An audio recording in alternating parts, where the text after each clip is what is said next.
Hello. You know when someone asks you to make a wish, what goes through your head?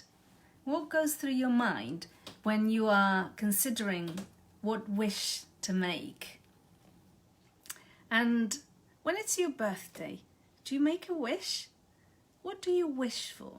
How do you decide what you want to wish for? Wishing for something is related to changes that we would like to see in our lives, or even to the idea of magic, that there can be, that magic is possible in our lives. So, when you wish for something, how do you decide what to wish for? Especially on a birthday or at a momentous part of your life. It's a moment that's important or that you believe can change something. With that in mind, I'm going to read you a story called Birthday Girl by Haruki Murakami.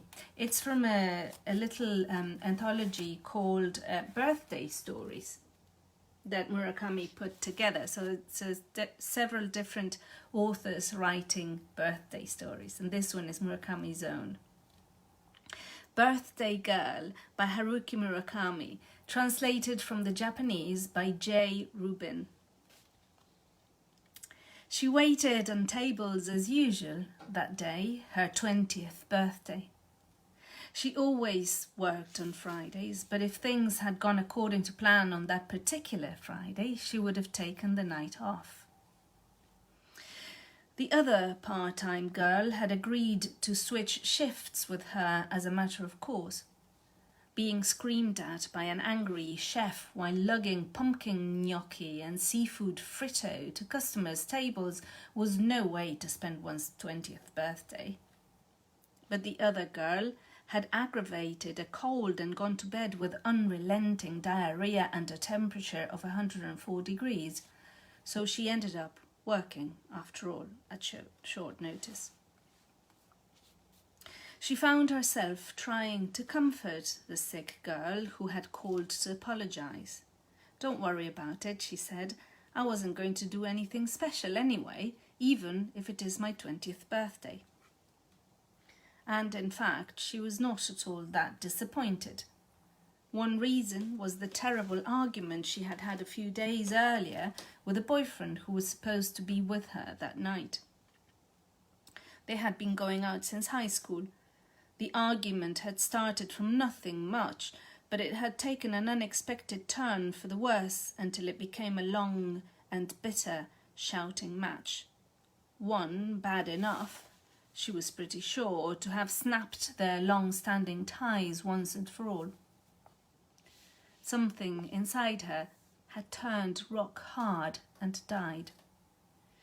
He had not called her since that bus-stop, and she was not about to call him.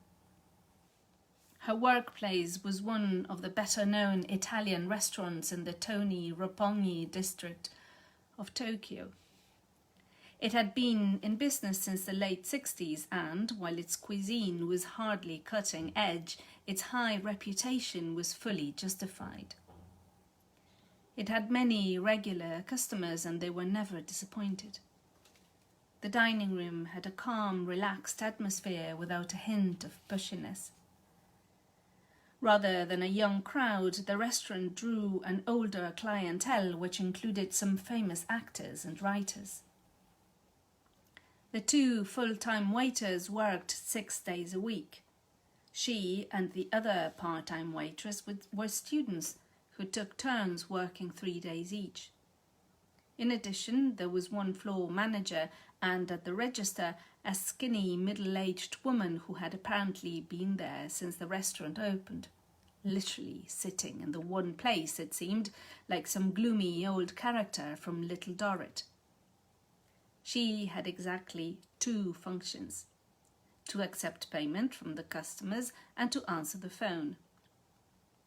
She spoke only when necessary and always wore the same black dress. There was something cold and hard about her. If you set her afloat on the nighttime sea, she would probably sink any boat that happened to ram her. The floor manager was perhaps in his late 40s. Tall and broad-shouldered, his build suggested that he had been a sportsman in his youth, but excess flesh was now beginning to accumulate in his belly and chin. His short, stiff hair was thinning at the crown, and an aging bachelor smell clung to him, like newspaper that had been stored in a drawer with cough drops. She had a bachelor uncle who smelled like that. The manager always wore a black suit, white shirt and bow tie. Not a snap-on bow tie, but the real thing, tied by hand. It was a point of pride for him that he could tie it perfectly without looking in a mirror. He performed his duties adroitly day after day. They consisted of checking the arrival and departure of guests and keeping abreast of the reservation schedule, of knowing the names of regular customers and greeting them with a smile, lending a respectful ear to any complaints that might arise, giving expert advice on wines, and overseeing the work of the waiters and waitresses.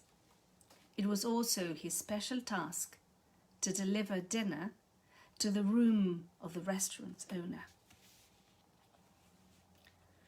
The owner had his own room on the 6th floor of the same building where the restaurant was, she said, an apartment or office or something. Somehow, she and I had got onto the subject of our 20th birthdays. What sort of day it had been for each of us. Most people remember the day they turned 20. Hers had been more than 10 years earlier. He never ever showed his face in the restaurant, though. The only one who saw him was the manager. It was exclusively his job to deliver the owner's dinner to him. None of the other employees ever knew what he looked like. So basically, the owner was getting home delivery from his own restaurant? Right, she said. Every night at 8, the manager had to bring dinner to the owner's room. It was the restaurant's busiest time, so having the manager disappear just then was always a problem for us. But there was no way around it, because that was the way it had always been done. They'd load the dinner onto one of those trolleys that hotels use for room service. The manager would push it into the lift, wearing a respectful look on his face, and 15 minutes later he'd come back empty-handed. Then, an hour later, he'd go up again and bring down the trolley with the empty plates and glasses. Every day, like clockwork. I thought it was really weird the first time I saw it happen. It was like some kind of religious ritual, you know? But after a while, I got used to it, and I never gave it a second thought. The owner always had chicken. The recipe and the vegetable side dishes were a little different every day, but the main dish was always chicken. A young chef once told her that he had tried sending up roast chicken every day for a week just to see what would happen, but there was never any complaint. A chef wants to try different ways of preparing things, of course, and each new chef would challenge himself with every technique for chicken that he could think of. They'd make elegant sauces. They'd try chicken from different suppliers, but none of their efforts elicited a response. They might just as well have been throwing pebbles into an empty cave. In the end, every one of them gave up and prepared a run-of-the-mill chicken dish for the owner every day. That's all that was ever asked of them. Work started as usual on her 20th birthday, November the 17th. It had been raining on and off since the afternoon and pouring since early evening. At 5 p.m, the manager gathered the employees together to explain the day's specials.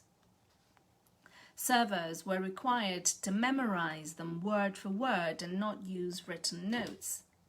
Veal Milanese, pasta topped with sardines and cabbage, chestnut mousse. Sometimes the manager would play the role of a customer and test them with questions. Then came the employees' meal. Waiters in this restaurant were not going to have growling stomachs as they took dinner's orders.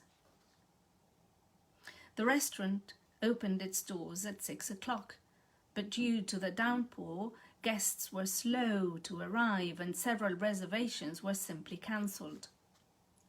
Ladies didn't want their dresses ruined by the rain.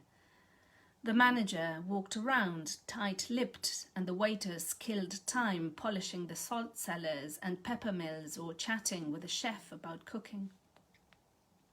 She surveyed the dining room with its single couple at a table and listened to the harpsichord music flowing discreetly from ceiling speakers. A deep smell of late autumn rain worked its way into the restaurant. It was after 7:30 when the manager started feeling sick. He stumbled over to a chair and sat there for a while, holding his stomach as if he had just been shot. A greasy sweat clung to his forehead. "I think I'd better go to hospital," he muttered. For him to be taken ill was a most unusual occurrence. He had never missed a day since he started working in the restaurant over 10 years earlier. It was another point of pride for him that he had never been absent through illness or injury, but his painful grimace made it clear that he was in a very bad shape. She stepped outside with an umbrella and hailed a taxi. One of the waiters held the manager steady and climbed into the car with him to take him to a nearby hospital. Before ducking into the taxi, the manager said to her hoarsely, "I want you to take a dinner up to room 604 at 8 o'clock. All you have to do is ring the bell, say, 'Your dinner is here,' and leave it." "That's room 604, right?" she said. "At 8 o'clock, he repeated, "on the dot." He grimaced again, climbed in, and the taxi drove away. The rain showed no signs of letting up after the manager had left and customers arrived only at long intervals. No more than 1 or 2 tables were occupied at a time, so if the manager and one waiter had to be absent, this was a good time for it to happen. Things could get so busy that it was not unusual for even the full complement of staff to have trouble coping. When the owner's meal was ready at 8 o'clock, she pushed the room service trolley into the lift and rode up to the 6th floor. It was the usual meal for him. A half bottle of red wine with the cork loosened, a thermal pot of coffee, a chicken entree with steamed vegetables, rolls and butter. The heavy aroma of cooked chicken quickly filled the lift. It mingled with the smell of rain. Water droplets dotted the lift floor, suggesting that someone with a wet umbrella had recently been aboard. She pushed the trolley down the corridor, bringing it to a stop in front of the door marked 604. She double-checked her memory. 604. That was it. She cleared her throat and pressed the doorbell. There was no answer. She stood there for a good 20 seconds. Just as she was thinking of pressing the bell again, the door opened inwards and a skinny old man appeared. He was shorter than she was by some 4 or 5 inches. He wore a dark suit and a tie. Against his white shirt, the tie stood out distinctly, its brownish-yellow colouring like withered leaves. He made a very clean impression, his clothes perfectly pressed, his white hair smoothed down. He looked as though he was about to go out for the night to some sort of function. The wrinkles that creased his brow made her think of deep ravines in an aerial photograph. "Your dinner, sir?" she said in a husky voice. Then, quietly cleared her throat again. Her voice grew husky whenever she was tense. Dinner? Yes, sir. The manager felt sick all of a sudden. I had to take his place today. Your meal, sir. Oh, I see, the old man said, almost as if talking to himself, his hand still perched on the doorknob. Sick, eh? You don't say. His stomach started to hurt him all of a sudden. He went to hospital. He thinks he might have appendicitis. Oh, that's no good, the old man said, running his fingers along the wrinkles of his forehead. Not good at all. She cleared her throat again. Shall I bring in your meal, sir? She asked. Ah, yes, of course, the old man said. Yes, of course, if you wish. That's fine with me. If I wish? She thought. What a strange way to put it. What am I supposed to wish? The old man opened the door the rest of the way, and she wheeled the trolley inside. The floor had short grey wall-to-wall carpeting with no area for removing shoes. The first room was like a large study, as though the apartment were more a workplace than a residence. The window looked out on the nearby Tokyo Tower, its steel skeleton outlined in lights. There was a large desk by the window, and beside it a sofa and 2 leather armchairs. The old man pointed to the Formica coffee table in front of the sofa. She arranged his meal on the table, white napkin and silverware, coffee pot and cup, wine and wine glass, bread and butter, and the plate chicken and vegetables. If you would be kind enough to set the dishes in the corridor as usual, sir, I'll come to get them in an hour.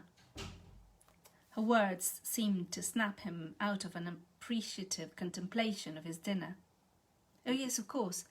I'll put them in the corridor, on the trolley, in an hour, if you wish. Yes, she replied, inwardly, for the moment, that is exactly what I wish. Is there anything else I can do for you, sir? No, I don't think so, he said, after a moment's consideration. He was wearing black shoes polished to a high sheen. They were small and chic. He's a stylish dresser, she thought, and he stands very straight for his age. Well then, sir, I'll be getting back to work. No, wait just a moment, he said. Sir, do you think it might be possible for you to give me 5 minutes of your time, miss? I have something I'd like to say to you.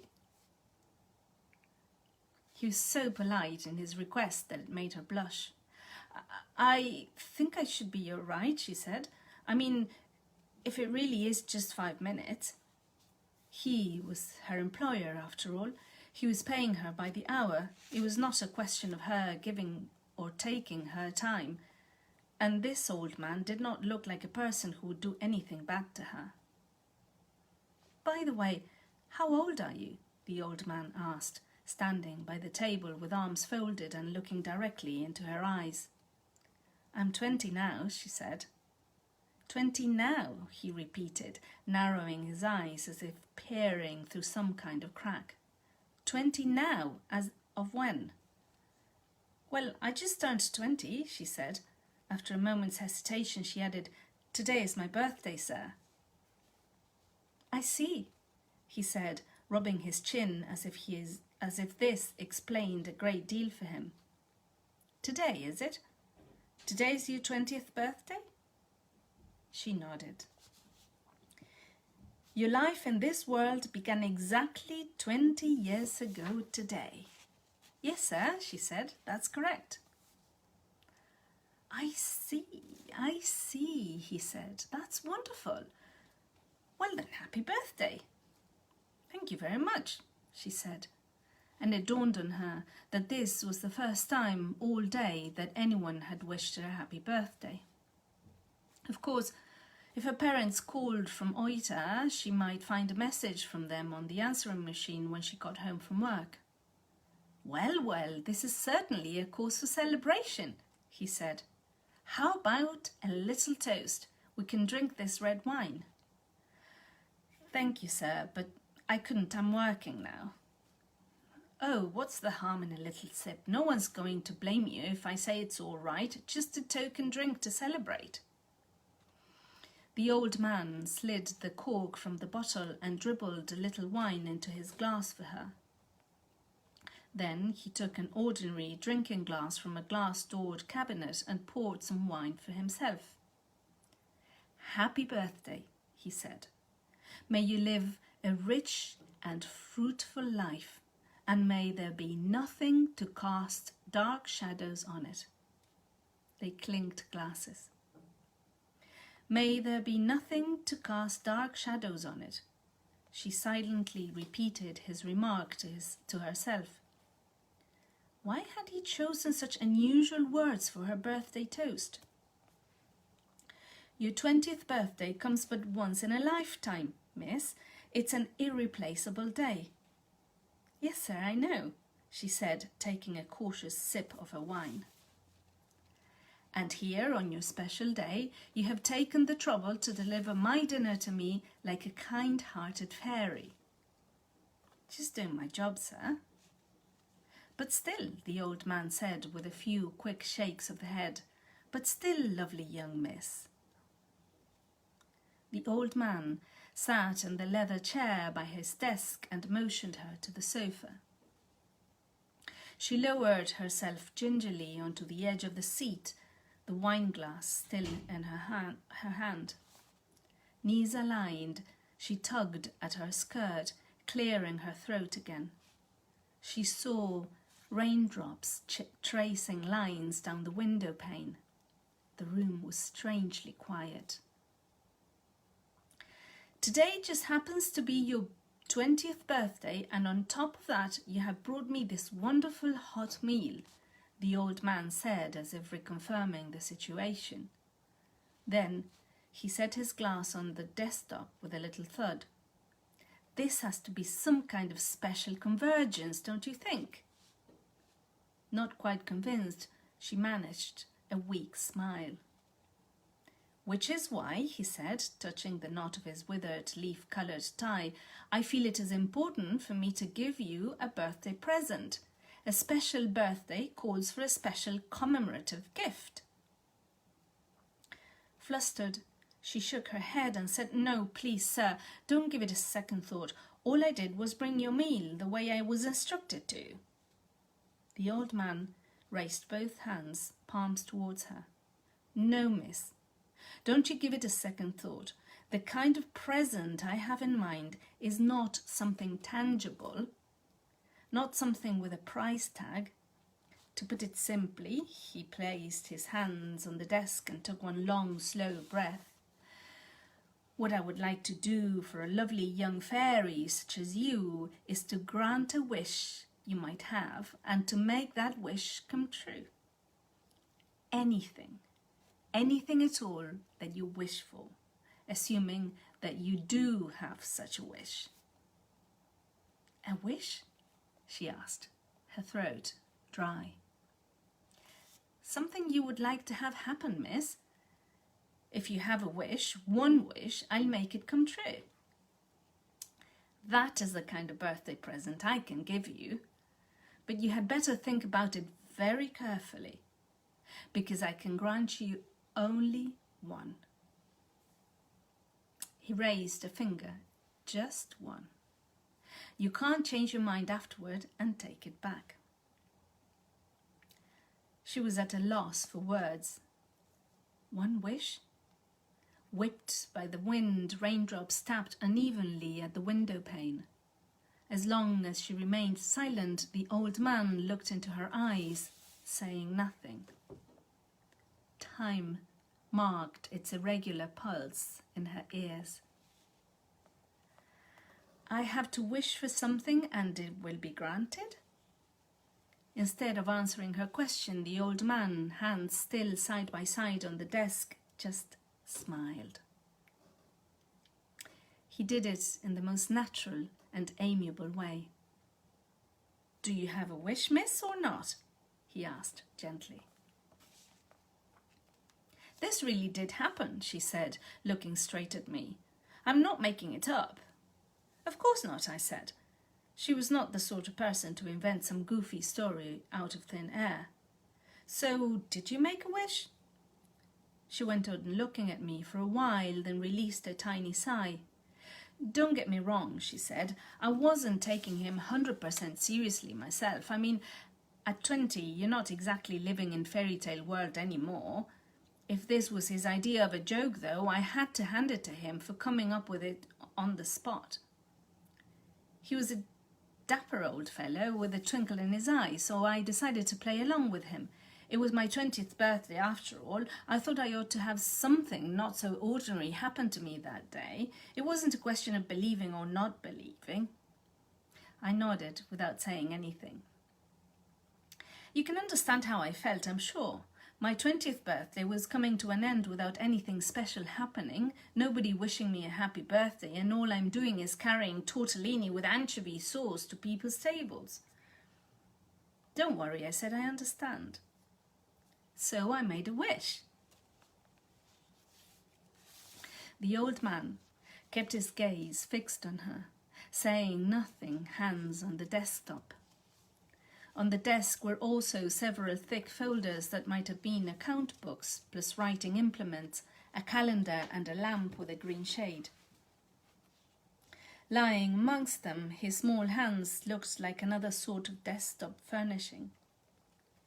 The rain continued to beat against the windows, the lights of Tokyo Tower filtering through the shattered drops. The wrinkles on the old man's forehead deepened slightly. "That is your wish?"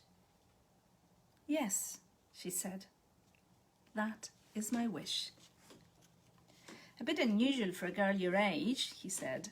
"I was expecting something different." "If it's no good, I can wish for something else," she said, clearing her throat. "I don't mind. I'll think of something else." "No, no," the old man said, raising his hands and waving them like flags. "There's nothing wrong with it.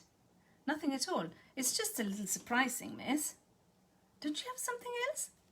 Like, say, you want to be prettier or more intelligent or rich. You're okay with not wishing for something like that? Something an ordinary girl would ask for?" She took some moments to search for the right words. The old man just waited, saying nothing, his hands at rest together on the desk again. "Of course I'd like to be prettier, or more intelligent or rich, but I really can't imagine what would happen to me if any of those things came true. It might be more than I could handle. I still don't really know what life is all about. I don't know how it works." "I see," the old man said, intertwining his fingers and separating them again. "I see. So is my wish okay?" "Of course," he said, "of course. It's no trouble for me at all." The old man suddenly fixed his eyes on a spot in the air. The wrinkles of his forehead deepened. They might have been the wrinkles of his brain itself as it concentrated on his thoughts. He seemed to be staring at something, perhaps all but invisible bits of down floating in front of him. He opened his arms wide, lifted himself slightly from his chair and whipped his palms together with a dry smack. Settling in the chair again, he slowly ran his fingertips along the wrinkles of his brow as if to soften them, and then turned to her with a gentle smile. "That did it," he said. "Your wish has been granted." "Already?" "Yes, it was no trouble at all. Your wish has been granted, lovely miss. Happy birthday. You may go back to work now. Don't worry, I'll put the trolley in the corridor." She took the lift down to the restaurant. Empty-handed now, she felt almost disturbingly light, as though she were walking on some kind of mysterious fluff. "Are you okay? You look spaced out," the younger waiter said to her. She gave him an ambiguous smile and shook her head. Oh, really? No, I'm fine. Tell me about the owner. What's he like? I don't know. I didn't get a very good look at him, she said, cutting the conversation short. An hour later, she went to bring the trolley down. It was out in the corridor, utensils in place. She lifted the lid to find the chicken and vegetables gone. The wine bottle and coffee pot were empty. The door to room 604 stood there, closed and expressionless. She stared at it for a while, feeling it might open at any moment, but it did not open. She brought the trolley into the lift and wheeled it to the dishwasher. The chef looked blankly at the plate, empty as always. I never saw the owner again, she said, not once. The manager turned out to have just an ordinary stomachache and went back to delivering the owner's meals himself the very next day. I quit the job after New Year and I've never been back to the place. I don't know, I just felt it was better not to go near there, kind of like a premonition. She toyed with a paper coaster, lost in her thoughts. Sometimes I get the feeling that everything that happened to me on my 20th birthday was some kind of illusion. It's as though something happened to make me think that things happened that never really happened at all. But I know for sure that they did happen. I can still bring back vivid images of every piece of furniture and every knick-knack in room 604. What happened to me in there really happened, and it had an important meaning for me too. The two of us remained silent, drinking our drinks and thinking our separate thoughts. Do you mind if I ask you one thing? I asked, or more precisely, two things. Go ahead, she said. I imagine you're going to ask me what I wished for that time. That's the first thing you want to know. But it seems as though you don't want to talk about it. Does it? I nodded. She put the coaster down and narrowed her eyes as though staring at something off in the distance. You're not supposed to tell anybody what you wish for, you know. I won't try to drag it out of you, I said. I would like to know whether or not it came true, though. And also, whatever the wish itself might have been, whether or not you later came to regret what it was you chose to wish for. Were you ever sorry you didn't wish for something else? The answer to the first question is yes and also no. I still have a lot of living left to do, probably. I haven't seen how things are going to work out in the end. So it was a wish that takes time to come true? You could say that. Time is going to play an important role. Like in cooking? Like in cooking. I thought about that for a moment, but the only thing that came to mind was the image of a gigantic pie slowly cooking in an oven at low heat. And the answer to my second question? What was that again? Whether you ever regretted your choice of what you wish for. A moment of silence followed. The eyes she turned on me seemed to lack any depth. The desiccated shadow of a smile flickered at the corners of her mouth, suggesting a kind of hushed sense of resignation. I'm married now, she said, to an accountant 3 years my senior. And I have 2 children, a boy and a girl. We have an Irish setter. I drive an Audi and I play tennis with my friends twice a week. That's the life I'm living now. Sounds pretty good to me, I said. Even if the Audi's bumper has 2 dents in it? Hey, bumpers are made for denting. That would make a great bumper sticker, she said. Bumpers are made for denting. I looked at her mouth as she said that. What I'm trying to tell you is this, she said more softly, scratching an earlobe. It was a beautifully shaped earlobe. No matter what they wish for, no matter how far they go, people can never be anything but themselves.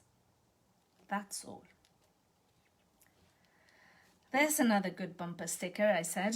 No matter how far you go, you can never be anything but yourself. She laughed aloud with a real show of pleasure, and the shadow was gone. She rested her elbow on the bar and looked at me. Tell me, she said.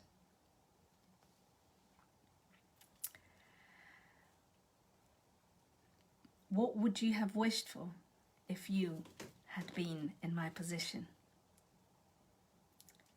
On the night of my 20th birthday, you mean? Uh-huh. I took some time to think about that, but I couldn't come up with an answer. I can't think of anything, I confessed. I'm too far away now from my 20th birthday. You really can't think of anything? I shook my head. Not one thing? Not one thing. She looked into my eyes again, straight in, and said, That's because you've already made your wish. But you had better think about it very carefully, because I can grant you only one. In the darkness somewhere, an old man wearing a withered leaf-coloured tie raises a finger. Just one. You can't change your mind afterwards and take it back.